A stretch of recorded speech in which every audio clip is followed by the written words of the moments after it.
Aloha, welcome to ThinkTech Hawaii's Education Movers, Shakers, and Reformers, interviews with people who have special insights into education from preschool all the way through adulthood. I'm Jim Shon, your host. We're live streaming every Wednesday at noon, posted on YouTube and also posted on the Hawaii Educational Policy Center website. Our guest today is one of the most influential movers and shakers in education, Dr. Ku Kahakalau, who started and motivated and generated the Hawaiian-focused charter school movement in Hawaii. Welcome to the show. Aloha, Mike, and thank you very much for inviting me. What is your education before we dive in? Well, I've actually had a very interesting life. I was raised in Europe, and so I went to a German college prep school for a little while until 10th grade, and then I went to a military high school to get my high school diploma. I did my senior year at a military high school to get a high school diploma, and then moved back to Hawaii. Got my AA from Kapiolani Community College, bachelor's in teaching certificate from UH Manoa in Hawaii, secondary Hawaiian language. So I became a professional Hawaiian language teacher, one of the first certified teachers, and then got my master's in European languages and literature, and then my PhD in Indigenous education from the Union Institute and University. Wow, so you really walk in many different realms through your educational experience. That's correct, yes. I was able to really see what was happening in Europe, not just in Germany, but in French schools, in Swiss schools, and English schools, and then came to back to home to Hawaii and started at the community college level and worked my way through college little by little. Did you find that your European experience provided information, perspective, or whatnot that was usable in indigenous education later on? Well, I think definitely the emphasis on rigor is something that is a very European and particularly German. You know, when you do things, you always do it to the best of your ability, and you're proud of everything that you do, and you make things last. That whole idea, that's something that's very Hawaiian as well. That's something that is a very much of an indigenous value, that we pride ourselves in our workmanship, and when we give it all, not just a little bit. Yes, yes. So that basic experience of seeing the European educational system was useful to you. And I'm thinking, okay, let's go back to the late 1990s when this whole idea of independent charter schools was beginning to percolate. What were you seeing in education as you said and looked at the landscape in the late 90s before we had a charter law? Yeah, I'd like to go a little bit back to 1985 when I started to teach as a Hawaiian language teacher in the Department of Education. And I had brilliant students, you know, because of my European background, I set very high standards, and the students rose to that standard. And I thought I had the best students in the world until I looked at their report cards. And they had an A in Hawaiian, but they had D's and F's in pretty much everything else. And that was my experience for 15 years by the end of the 90s, was having students that had no problem learning, that were able to do very high-level things. So we did multimedia CD-ROMs in Honoka'a High School in 1993. You know, we were on the forefront of technology because we couldn't integrate technology the way other subject areas could. We had to make our students become creators of technology. And so we saw that the students had infinite potential, yet in their general experience, they were failures because they either barely graduated or didn't graduate, and when they graduated, it certainly wasn't with skills to help them go through college. And so when I started my PhD in Indigenous education, there was a person on my committee who was a charter school director in Durango. That's when I first found out in 1996 about charters. And when I saw what they were doing there, I said, why am I still in the classroom when you can do some really awesome things outside of the classroom, which I knew worked very well for our Hawaiian students? Why can't we do things in a totally different model if others on the continent can do that? And that's how I got into the charter school movement, meaning going into the legislature, helping with passing a bill that would then allow us to have startup charters. So where you saw success for these students when you were first teaching this was sort of the project-based hands-on element that was resonating with them, or? Definitely hands-on, definitely project-based, definitely culturally driven, and we would relate to each other on within the context of being a ohana, and also technology. Really seeing that technology was not the end all, but it was definitely an indicator that would help our students feel confident about themselves.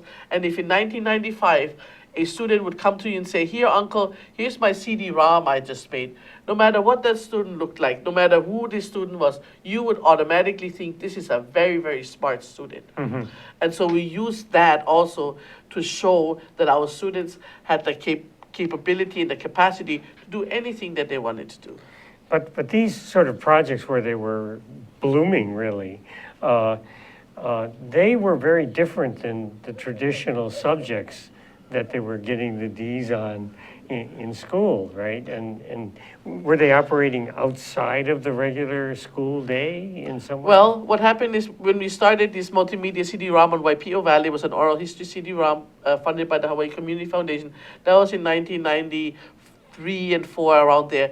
By 1996, we realized it was just too hard to do it within this framework. So we actually started a Hawaiian Academy in 1997, or a school within a school at Honoka'a High School. They really didn't have those officially, but we just called ourselves that. And so for 3 years, we had this Hawaiian Academy where we had about 100 students in 4 different, 25 per grade level, that were self-contained. I see.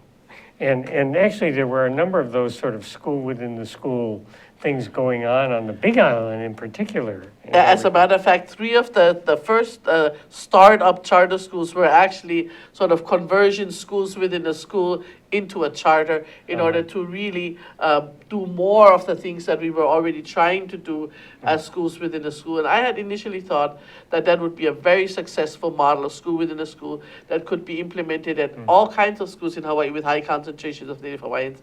But sadly, the support wasn't there. And then for some reason, I thought the support would be there for charters. But as it turned out, it didn't. So you're helping to create the first charter bill. What was on your mind as the vision that you wanted to, integrate into this new law, actually creating a new system, really? Well, one of the things that really influenced myself as an educator was a report that was done by the Native Hawaiian Education Council in its very first year of existence, and that was something that came down from the federal government. And they had as their number 3 goal the creation of a system of education that would be parallel to the current DOE, that was culturally driven, community-based, and family-oriented. And when I read that in 1997, I made that almost like a personal goal, that I would be working towards such a system, because I, at that point, was sure that that was the only way that we could address the statistics that make it look like Hawaiians are a failure, when it's really the system that's the failure when it comes to education. So I heard community, sort of place-based education is very much a part of the ideology, if you want, of that movement. You want to talk a little bit about the importance of that community, geography, place-based, dynamic? I think that's really one of the foundations of indigenous education, and I think theoretically it should be the foundation of every educational excuse me, of every school and of every effort in education, is to give students the capacity and the skills to successfully survive in their environment. And our environment here in Hawaii, regardless of which island you live in, is extremely different from a continental environment. And within there are also so many different environments. And for us to not even factor that in whatsoever when it comes to textbooks, when it comes to curriculum in general, when it comes to testing, it's just ludicrous. You were saying that you were teaching on a neighbor island. Yeah. Do you think that the neighbor island environment was particularly important in formulating your ideas and your vision for the indigenous? I started it on Oahu, I taught at okay. Kalani High School, at Aiea High School, Nanakuli High School, so not necessarily. I think it was the population that I was teaching. as a Hawaiian language teacher, Hawaiian studies, Hawaiian history teacher, I primarily had Hawaiian students. And I really could see over and over the same story. Talented, bright, brilliant young kids who then were labeled, who ended up leaving the school year, a school labeled as failures. So many of them did not graduate ultimately. They didn't graduate, or they graduated because at that time there were schools, that would do those recovery programs, and there would be some auntie somewhere helping them get these, So there's many times they would, but then nothing would happen to them, and that I could see better in the rural communities, where I could see kids that I knew were college material, cashing, bagging groceries, or being cashiers, or worse, being in the police beat kind of thing.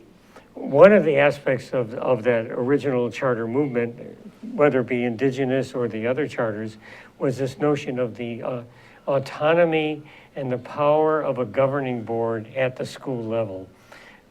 Did you see that as important as the culture, or is that control part of the vision? It's a very interesting question because for myself, I'm on several boards and have been on boards for a very long time. And I see the strengths, but I also see the shortcomings of many boards. Now, the way those specific boards were constructed at that time, I cannot see that was definitely not advantageous in terms of just the makeup of the board itself, and the conflicts of interest between administration, who was represented on the board, and the other people. Also in rural communities, it's extremely difficult to find that kind of caliber of experience and education and cultural knowledge that we were looking for. And so I personally have found that the board was more of an extra job, an extra work, an extra effort that we had to make when we already had to do so much other work because we weren't given the resources that we thought we were going to get, rather than it really being a supportive body, which is sort of the intention of the boards. I see. So this notion of how do you govern an organization through a group also becomes an issue as well. But I would also think that because the board had to bring in different voices and stakeholders, maybe it was a little more anchored in the community itself. Definitely, there was that opportunity, as I said, for the community to make decisions. But I think making those as a school probably would have been just as valuable, rather than having outside, because the school already made up the community kind of a thing, rather than giving specific power to a small group to make some very, very important decisions that sometimes they just didn't have the wherewithal to make. And I think that's now definitely being closer to the ground than a Board of Education in Honolulu. Our local school boards were definitely more understanding of our realities and of the needs of our students. So we definitely have to say that. Well, we're talking with Dr. Ku Kahakalau about the beginnings, the thoughts, the strengths and challenges of starting an indigenous education system. And we'll be back in 1 minute. Here's the deal. I'm Jay Fidel. I'm the host of Hawaii, the State of Clean Energy, which is the Energy Policy Forum's program on Wednesday. That's how we call Wednesday Energy Wednesday. We call it Energy Wednesday every Wednesday. Are you surprised? Okay, and we try to get guys like Jim Alberts here from Hawaiian Electric who can tell us what's really going on in energy. We want to be informed. It's so important. It's the most important initiative in our state. Clean energy is major, okay? And that's why we cover it on this show. That's the deal. What do you think, Sharon? I think that's great. That's why we're here every Wednesday from 4 to 5, and we hope you all join us so we can hear people like Jim coming on our show and co-host Ray Starley from Hawaii Energy. Okay, Jim, you've been here today. You've seen this. You heard what she said. What do you think? I think it's a tremendous opportunity for people to come together and talk about the issues. Oftentimes, there isn't a good forum to bring these key issues out into the public, and this is a tremendous way to go about it. And the activity of this show is essential to keep talking about energy because, as you said, it's such an essential part of our lives that we need to pay attention to it and we need to think about the future.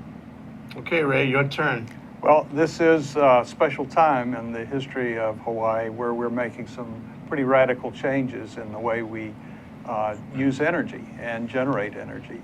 And this show is the one place you can count on coming to every Wednesday and hearing something about the latest issues that are on the table, being discussed, that will affect us all going forward. So come join us, and if you have some ideas you want to share with us about energy, give us a call and let us know. We'll put you up here and let you talk for an hour. So come see us. Thanks, Ray. Thanks, Sharon. Thanks, Jim. It's great to be, from ThinkTech's point of view, it's great to have this show. We love the show. It's our most important show. So come around and listen to us 4 to 5 on Wednesday. Thanks a lot. Bye. Aloha. Aloha. Aloha, welcome back to Education Movers, Shakers, and Reformers. We're talking with Dr. Ku Kahakalau about the beginnings of the charter indigenous system, really. And you said something interesting. You said that the governing boards for the charters, not only did they have to govern the school and all its administrivia, but they also needed to be culturally knowledgeable. And I wonder if you could talk a little bit about, is culture something you add on, or you start with culture and add the other stuff on? Very good question. If you come from a place of the public school system. So for us, it was very clear that culture needed to come first. The problem that we see among our people is that for 200 years now, we have been actively disconnected. So there was an effort, and there continues to be enough to disconnect us from our culture.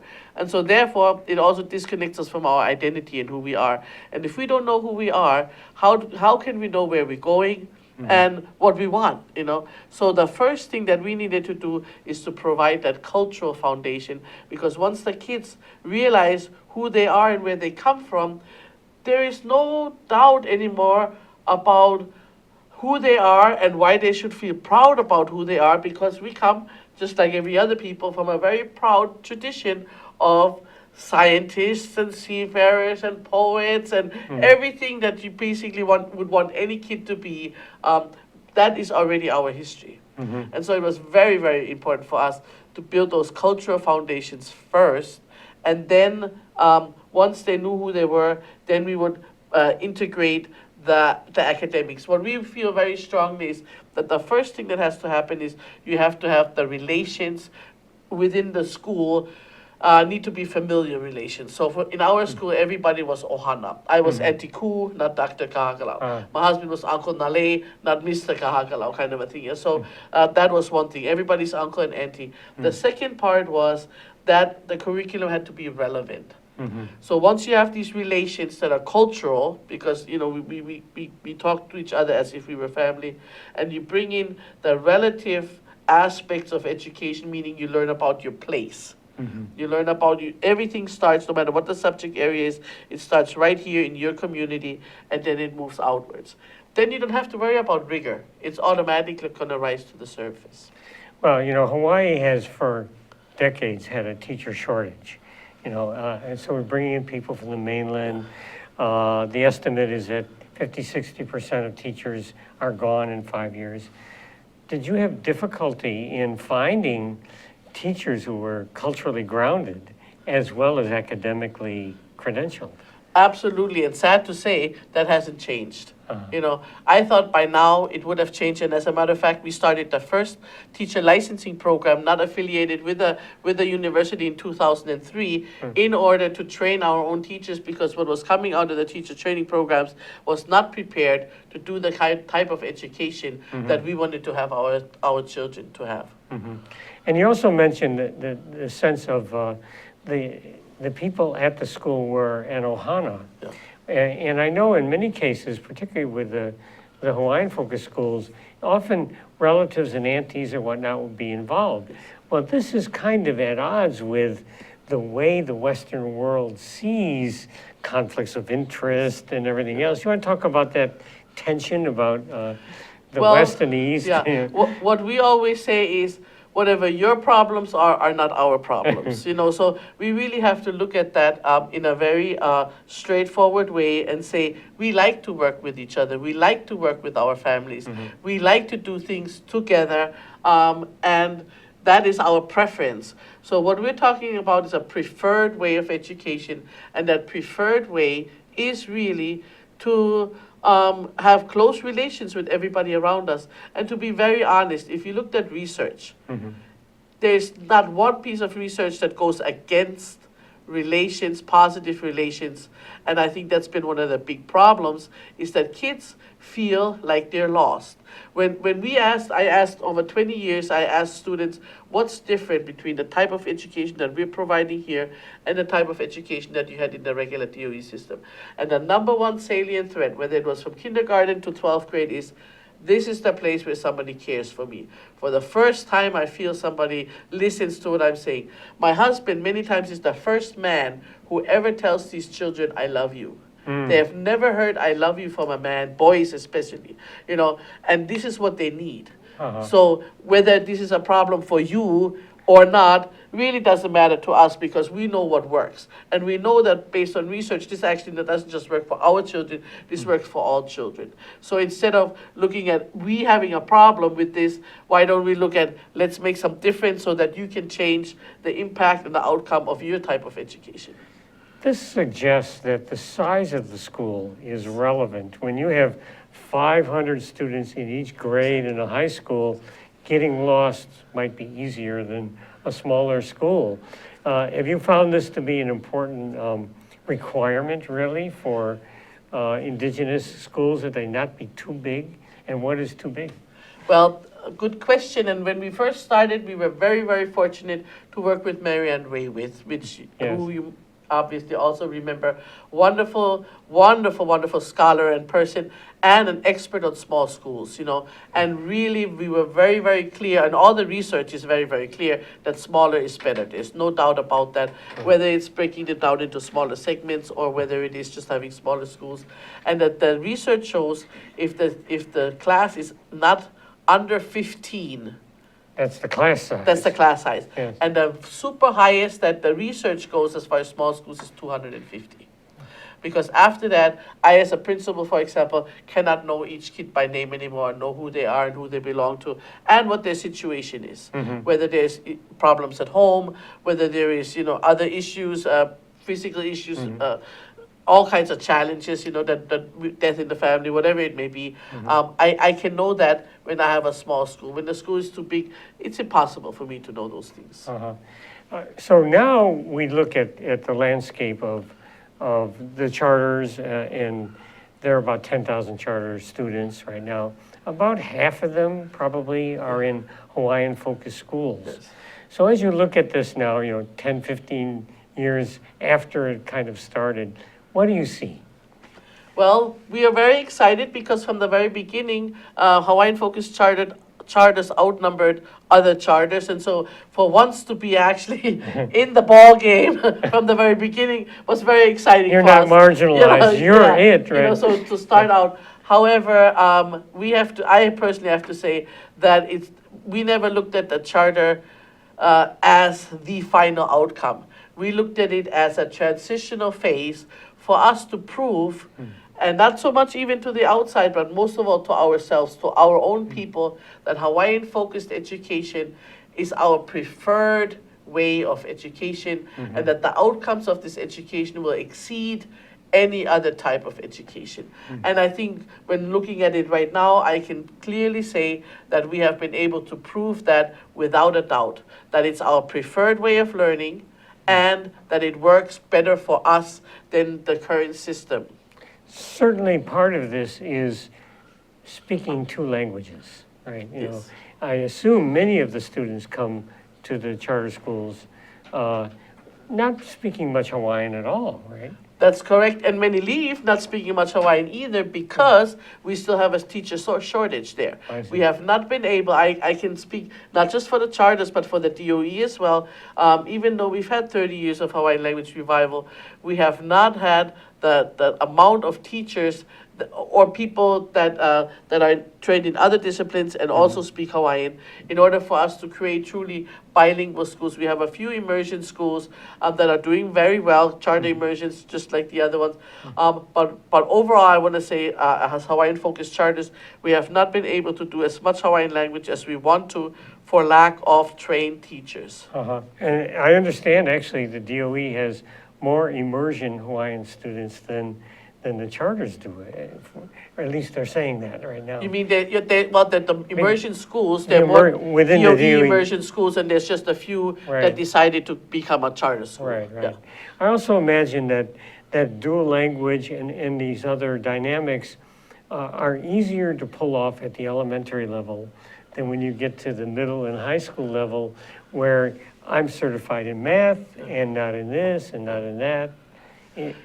Definitely. Well, and there actually we have to talk about the whole part of how do we learn. You know, if you're thinking that a Hawaiian-focused charter school has period 1, period 2, period 3, then you're already not thinking Hawaiian-focused charter school. Yeah. What I'm talking about when I talk about Hawaiian-focused charter, I'm talking about 50% for 1 week at a time in Waipio Valley. You know, and there's no math in terms of this is the math period, this is the language arts period, but we're tessellating the taro patch now because we're going to plant this, and we're going to be talking story and telling the stories of Waipio later on tonight, la la la la. So it's a project-based, generic type of learning, and in that kind of environment, it really doesn't matter.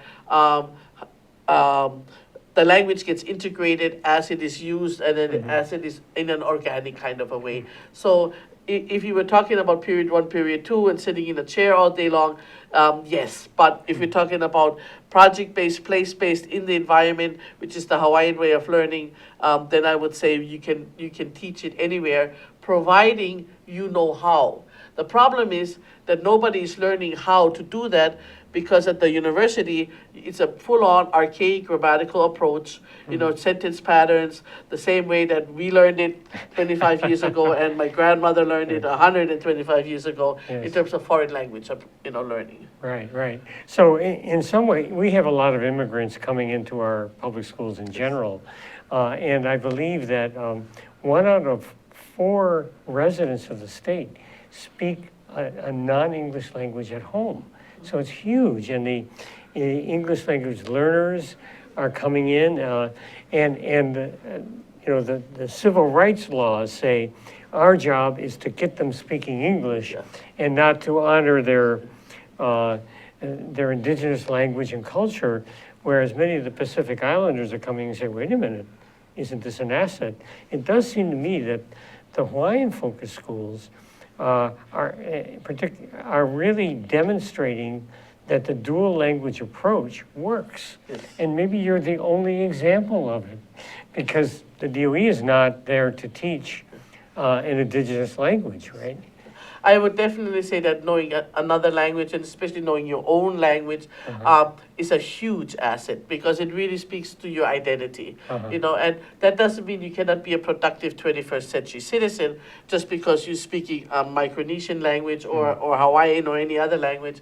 But it really speaks to who you identify with and the values that you want to perpetuate and the type of life that you're looking for yourself and for your children. So both of my daughters, my youngest one started in kindergarten and the other one in 2nd grade when we started our charter.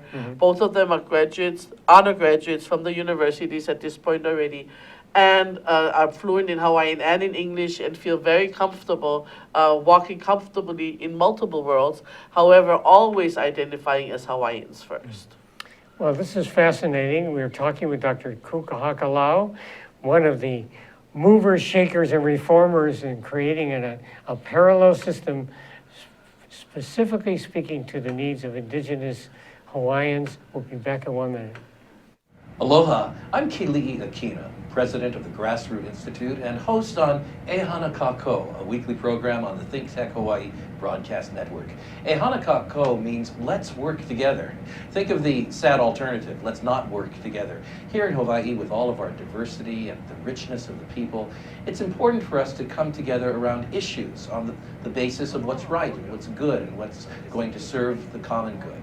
And And that's what we try to do at E-Kānāka. Every week we interview movers and shakers, people in government, business, and other sectors of society to talk about how to create together a better government, economy, a better world here in Hawaii that can bless the rest of the world.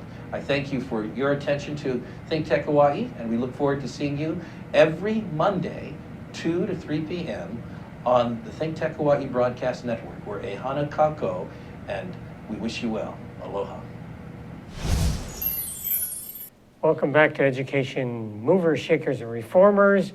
We're talking about Indigenous education, and I wanted to just touch a little bit about, as you look at the Hawaiian Focus Charters,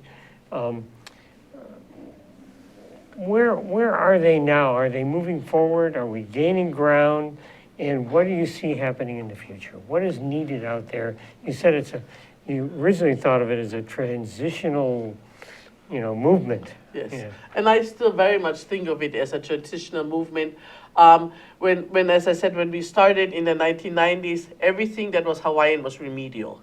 Any program within the DOE or in private schools that had to do with teaching our language, our culture, and our traditions was remedial. We have overcome that stigma, and nobody says that Hawaiian education is remedial anymore. So that's been a huge step, and that has been something that Hawaiian Focus Charter Schools were able to accomplish. And now many other programs have come on board as well that are also coming up with the same kind of outcomes. The next step has to be this system that the 1997 report talked about, and that is mandated by the UN Declaration of Indigenous Rights. In Article 14, it says that Native people have the right to have our own education in our own language, teaching our own ways, and that it's the responsibility of the federal and the state governments to support these efforts, especially when the statistics clearly show that they have not been able to address our unique needs. So the next step is to keep pushing that. President Obama signed it. It's supposed to be a law of the land. It's an international law, but it is part of a U.S. law as well. And there's no reason why we should not be able to design and control our own education on a larger scope. We have proven it at the community level.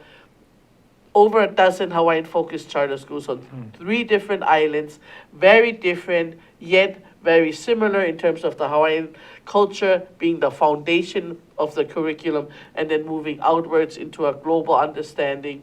And communities with very different resources being able to manage those resources and integrate them into the educational process. And so now it's really time for people to acknowledge what we have been able to do and to allow us to impact larger numbers and to give success to students that currently have no hope for success within the public school system. Do you see this movement spilling over into higher education? It is, obviously, it has to. This is not a K-12 per se. This is we call it womb to tomb. Right. This is really an effort of indigenous peoples, again, to design and control our way of learning, our way of teaching, our way of moving forward as a people. So the next steps then, what are the next kind of concrete steps that we in Hawaii, if we're supportive of this idea, is it a new law? We already have something in the Constitution about Hawaiian language, Yes. but it's not this holistic womb to tomb idea that you've just articulated. Yes. I think, first of all, yes, it's going to have to be the players coming together, and really honestly saying, there is an issue here. The data clearly shows that the DOE has not been able to address the needs of our children. We have models here that are working. How can we bring this together? Because the issue is an issue of resources, and to be perfectly frank, it's an issue of jobs. It's an issue of who's right now using these educational dollars to not educate our students, and who can we get in order to assure that our students will get the type of education that they deserve. And that's where I come in very strongly of people saying, why don't we start independent schools? I'm a taxpayer, and I feel and I'm a public schools teacher at heart, no matter what happens. And I feel very strongly that my own children and all other children of taxpayers have the right to a quality education. And so it is really that I'm holding the state responsible to provide that to Native Hawaiian children. And when they cannot, then let's outsource it, and money follows the child, so that would be the same as the charters. And we create our own framework. We create our own system of accountability, and we start transferring the students into not a blue, a yellow, or a brown version of the DOE, but a very different type of structure that is community-based, family-oriented, and culturally driven, exactly like that 1997 report stated. So that's a very ambitious vision, right? You know, It is, yes, it is. Is this, in your mind, connected to the various discussions and efforts around sovereignty? Obviously, Yeah. yes. Obviously, Yeah, yes, well, yes, yes. Here's your chance to Yeah, tell me about- obviously, because, you know, how can you be sovereign if your education is still a Western education that really doesn't teach you anything about your culture and your traditions? You know, you talked about the state constitution. Article 10 of the state constitution has been around since 1978, and yet nothing has happened to implement that at the school level. If we would, talking about tests, if we would issue a test right now to to seniors in the DOE about Hawaiian anything, it wouldn't be 50% that are below, like in math we have right now. It would be 90% or more that would be below any standard that you would want to set in terms of knowledge of Hawaiian language, culture, tradition. So we haven't even done what the Constitution has said. You know, we need to be more inclusive now in terms of bringing our own people to the table and creating something that would work for us in this context of Hawaiians designing and controlling not just our own education, but our own destiny in general. So it sounds like you're also talking about almost a constitutionally created parallel or dual board of education that is a Hawaiian education board. Well, you know, when you look at the data on the Board of Education, Yeah. decentralization of that whole system has been in every single report since the 80s for sure, probably right. the 70s. I'm not quite that old, but you know, it's been around for a very long time. So we definitely would not, that's what I'm saying, we definitely don't want to create a brown DOE. Okay. So it would be very much community-based with a loose umbrella to make sure that the services are provided, but really the decision-making would be at the community level, at the school level.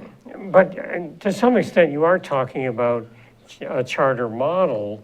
So what is not there that you can't take that model and expand it? Because Well, none of the things that we thought when we signed up for charters has turned out to be true. It's free of bureaucratic tape. There's more bureaucratic tape right now if you want to be a charter than there ever was since 2000. I mean, it has turned out to be nothing like what we thought we were going to get into, which was communities figuring out what was best for our children. And then the other huge part is resources. We thought we were going to get equitable funding. Money follows the child. That sure as heck has never happened, and it's getting worse and worse all the time instead of better. So really the charter school movement did not return what it promised us and what we thought it would promise us. Now, if you were a Hawaii legislator that didn't want charters in the first place, it's done exactly what you wanted it to do, kind of.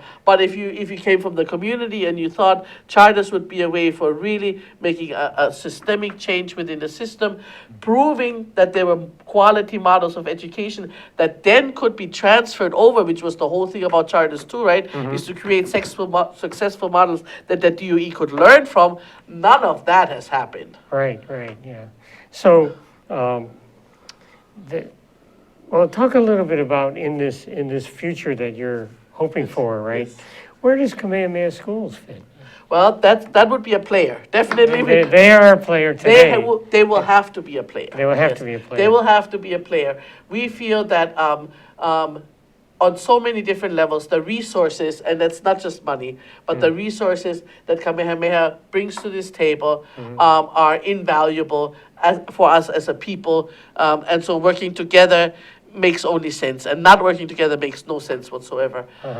In addition, I think their best interest would also be served in seeing less Hawaiians destitute, seeing less Hawaiians falling through the cracks, because that would help them fulfill their mission as well. And so I think definitely a viable partnership would be something that would be a win-win situation. Now, when we were talking earlier, you were talking about having a report. It's time to have a report that assesses where we are, where we've come, where we might go, Yes. for the Hawaiian Focus Charters and maybe other ideas like that. What are the key questions that kind of an assessment should be asking? Well, I'm a big picture person. Okay. So how much a language arts test or a math test to me does not indicate how well balanced, how individually strong in a very positive way, and how prepared for the challenges of the 21st century a student is. And so to me, it would be really looking at the bigger picture. How satisfied are the students, the parents, with the process of education that their child went through? And I think that is to me huge, because if I feel that I've had a satisfactory experience, then I'm going to buy that product again, or then I'm going to go to that place again, or I'm going to re-invite that person, or whatever it is. The doors are open. But if I think that this was a failure, this was a waste of my time, and I certainly didn't get what I intended to get, then I'm not going to engage in that any further. So I think student and parent satisfaction in general is a huge indicator of the success of our programs. I think overall, some of the indicators in terms of, going on to college, finding jobs, being an asset to the community, all of those things would also be very, very important. So what are the students doing after graduation would also be something that I think we should measure. Some of what you've talked about is a kind of the whole child being able to demonstrate Yes. all their competencies, right? But to get into even the U8, University of Hawaii, they're not looking at portfolios. And I'm wondering if you had some thoughts about how the university might influence this if it looked at prospective students differently than on the SAT and the ACT. Yes, definitely. So we mentioned portfolio already. That is definitely something that I think would be very valuable for our students to be able to use portfolio in order to enter the colleges. The other part, and the other part is once you get into the college, it's also quite difficult because of the current structure. What we're finding is that our students are able to navigate better because they're able to stand up for themselves and they're able to create new things. So when my daughter went to UH Hilo and found that there was no major that satisfied what she wanted to do, she created her own major. And she did that all by herself, talking to the teachers, talking to the dean, and creating new things. And I think that kind of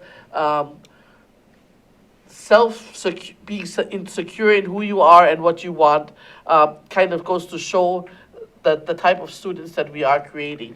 And so I think in that way they can get to college. Many more Hawaiian-focused charter school students, Hawaiians, are going to college than coming out of the DOE. Well, I know where your daughter got this passion and this ability to think outside the box and everything else. You've been very successful in motivating people and in creating new structures, the big picture. Thank you for all you do. I'm Jim Shon. We've been talking with Dr. Ku Kahakalau about Indigenous education. We'll be back next week with another mover, shaker, and reformer. Aloha. Aloha.